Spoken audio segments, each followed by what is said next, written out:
Should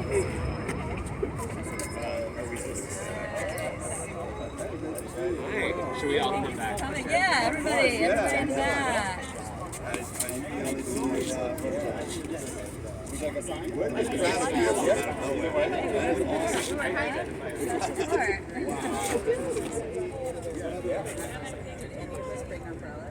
I have an umbrella.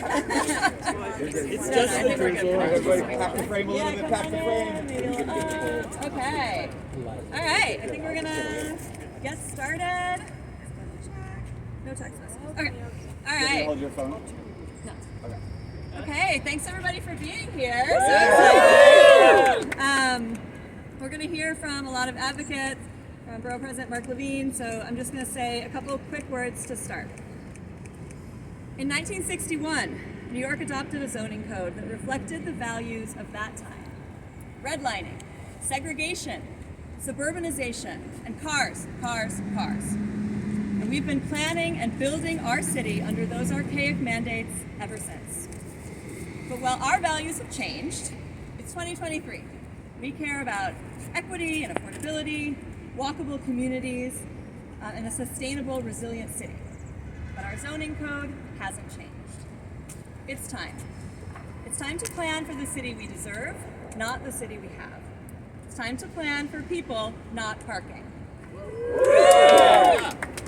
So part of that outdated 1961 zoning code that we're here to talk about today is parking mandates. The requirement that all new developments include a certain minimum number of off-street parking spaces. Now, that's right. Now, at the time when Robert Moses was bulldozing black and brown communities to build highways, and we were ignorant to the catastrophic effects of car mania on the climate, this made sense. It doesn't make sense anymore. Parking mandates raise the cost of housing, with much of that cost being passed on to low-income renters who don't even own cars. Parking mandates encourage people to own and drive cars, making neighborhoods less walkable, increasing congestion and emissions, and contributing to the climate crisis. And we'll hear more about all of these negative impacts from our coalition partners in a moment. But we're here today to call on the city to lift parking mandates entirely. Dozens of cities across the country have already done so. In New York City, where a majority of residents don't even own cars, it's time to catch up. This is a once-in-a-generation opportunity to bring New York City into the future. And as the mayor moves forward with his zoning text amendment, he must lift parking mandates citywide. Let's finally get our zoning code right. Let's plan for people, not parking. You got a chant for us, Jackson? Oh, yeah. Hey, hey, ho, ho. Parking mandates got to go. Hey, hey, ho, ho. Parking mandates got to go. Hey, hey, ho, ho. Parking mandates got to go. Hey, hey. All right, so I am thrilled to introduce my borough president, Mark Levine. Yeah. Wow, that cheer just rolls off the tongue. Lyrical. The only way you're going to get a politician to speak briefly is for it to start raining in the middle of the night. So I am going to be brief. First, let me say how much I love open plans. You have been such an important addition to the scene, and this policy work is a great example of why we need you. Thank you, Sarah Lynn. Give a big round of applause for her. We are in the midst of a housing crisis in New York City, a housing affordability crisis. We have a congestion crisis in the city. We have a climate crisis globally. I think most New Yorkers understand the ways in which the zoning code has made our housing crisis and our affordability crisis worse. I'm not sure they understand all the ways the zoning code has also made congestion worse, and climate worse, and walkability worse by extremely outdated mandates on parking in buildings where even the people building don't want that parking, because there's a trade-off. Every single inch of the building, there's a trade-off. And every inch that's used for parking is an inch you're not using for housing. That's the math. And Manhattan is a tale both of the potential of relieving those mandates and also the problem of leaving them in place, because we've kind of been an experiment where south of 96 or 110th, we did have those mandates relieved, and it resulted in thousands and thousands of more housing units than we would have had. Uptown, we still have the arcane rules in place, as does the rest of the city. And there are projects that were built with parking uptown that didn't need it. There are projects that were probably never built uptown because the numbers didn't work with the parking mandate. It's really a devastating loss of the housing that we need. The solution is so obvious. It's so obvious. Lift the parking mandate. And we have an opportunity now that does not come along very often. As Sarah mentioned, the last time we really had a total reboot in zoning citywide was 1961. And so what we have now in this package that's moving through is an opportunity that we have to seize. If we do not get the parking mandate lifted now in this package of citywide zoning text amendments, I don't know when the chance will come around again. So we have got to do it. We've got to do it now. And as Jackson said, I'm going to see if I can pull off the cheer. All right? Help me out if I need it. Hey, hey, ho, ho, parking mandates got to go. Hey, hey, ho, ho, parking mandates got to go. All right, we did it. Thank you very much. Let's do this. Thank you. All right, we're going to hear from some advocates now. A big partner in our work on this has been Open New York. They are working hard to address the affordability crisis in our city, including with statewide legislation and the zoning text amendment generally. So excited to hear today from Samir Levingia. All right. My name is Samir Levingia, and I am the campaign coordinator for Open New York. First of all, I just want to say thank you to everyone for being here today. This is such an important thing that we need to solve today. You know, the time is really now. Open New York is a grassroots, independent, member-driven organization pushing for abundant housing to ensure that everyone has a place to live, and tenant protections to make sure that New Yorkers stay where they want to stay. Parking mandates have been driving up the cost of housing for far too long. In areas without demand for parking, there's time and money spent for it to just remain vacant and empty. That space that is full of vacant spots could have been used to house more people instead. It isn't just space though, it's the cost. Building parking, especially underground parking, is enormously expensive, and you can guess who has to pay that fee at the end of the day. It's renters and it's homeowners. Parking minimums have been shown to inflate the cost of housing by up to 17%. Just imagine what you could do if 17% of your rental bill was knocked off every month. Parking minimums honestly are more like astrology than a science, and it's time that we get rid of them entirely. Where it makes sense for a developer to build housing, they can and they will.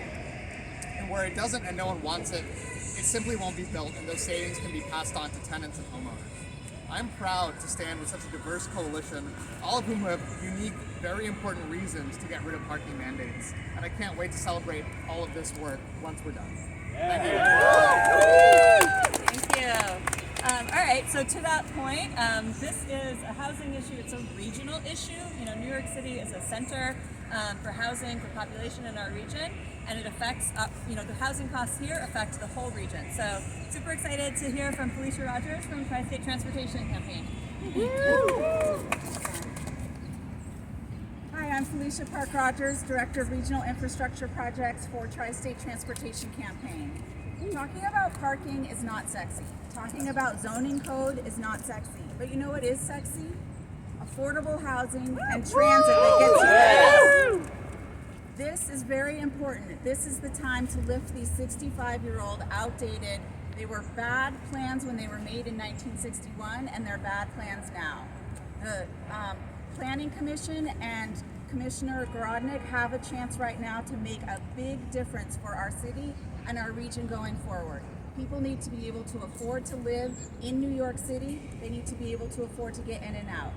We need to reduce congestion. This is an excellent way to help as the hopeful potential rollout of congestion pricing comes our way. We need to move people out of cars, into transit, into affordable housing to make our communities accessible, safe, and enjoyable for everyone. Thank you. Yeah. All right, so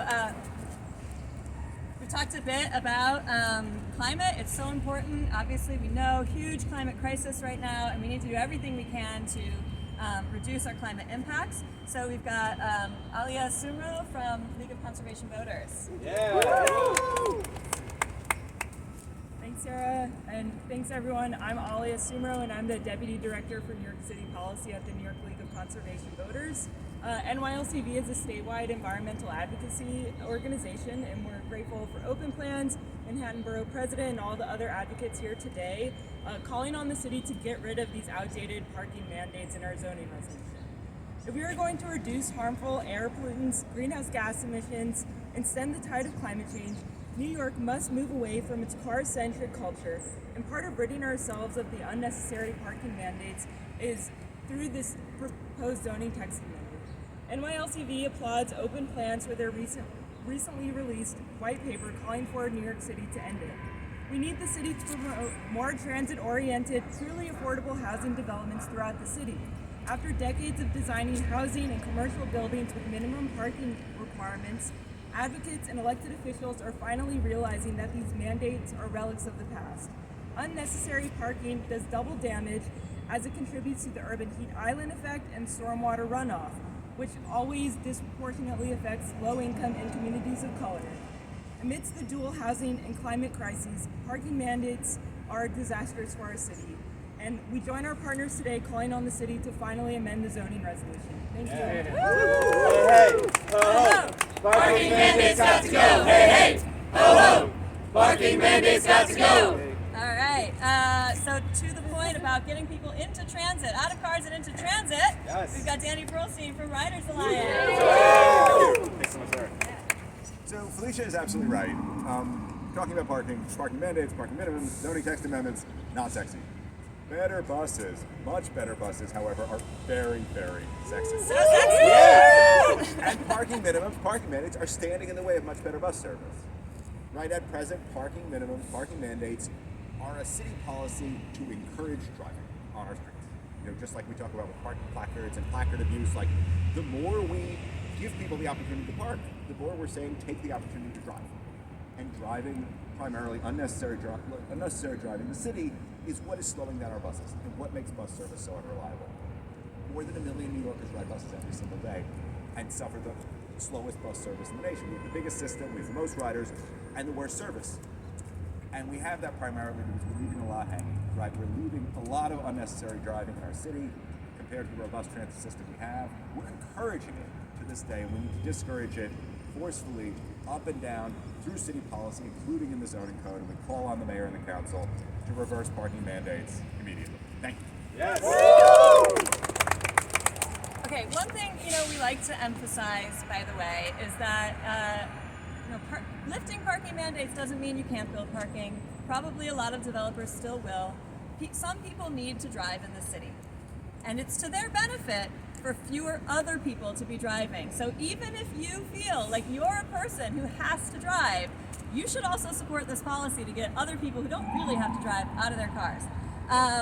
So one thing we like to emphasize is options. We want to give New Yorkers the option to drive if they absolutely have to, but to take a bus, to take the train, to take a bike, to take micromobility, to walk, to get around in the best way for them. So speaking of alternative modes of transportation, we've got one from Transportation Alternatives. Hey! Okay, I'm gonna keep it brief just because it's starting to rain a little bit. But I just generally want to agree with everybody who said something so smart about parking mandates and parking minimums. We're all here because we know that our streets can be doing so much more. And when we have these conversations about parking, we're neglecting all the things that we can accomplish on our streets when we really prioritize them for human-centered needs, which is why Transportation Alternatives has our 25 by 25 campaign to get more streetscape space allocated towards all the different uses that we're talking about. Danny's talking about bus service. Open Plans has been fighting for open restaurants, 24/7, 365. Yeah. We're not meeting our streets plan goals because we are prioritizing parking over human lives and transportation access. Thank you, Jackson, for. So really happy to be here to call for the end of parking mandates, and let's do it. Yeah. Hey, hey, ho, ho. Parking mandates got to go. Hey, hey, ho, ho. Parking mandates got to go. Hey, hey. Woo. All right, it's raining, so I'm going to try and wrap this up and let everyone go home if they'd like to. But if anyone has questions, we're here.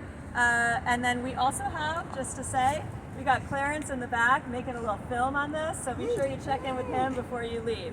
All right, any questions from anyone? Yeah, I got a question. Great. Why, this parking mandates have been in place for a long time. Why do you think they've been so intractable? And what do you think can be different this time around? Yeah, I guess two things. One, as people like to say, parking is the third rail of New York City politics. But we like to emphasize that a majority of New Yorkers do not even own a car. They don't necessarily park it on the street, and so we should be prioritizing housing over parking. And then I also just think it's hard to amend the zoning code, right? Like we've never fully amended it. We've picked around at the edges. This has been in place since 1961, and it was from an era when the federal government was pushing model zoning resolutions that, again, like I said at the top, were designed for segregation. We're designed to entrench redlining. We're designed to, suburbanize white lives and leave Black and brown New Yorkers without transportation, Black and brown Americans. Those zoning codes have been in place all over the country, but we're seeing a wave of reform now, and New York needs to get on board. Anything else? All right, stay dry. Talk to Clarence. Hey, ho, ho. Parking mandates got to go. Hey, hey, ho, ho. Parking mandates got to go. Hey, hey.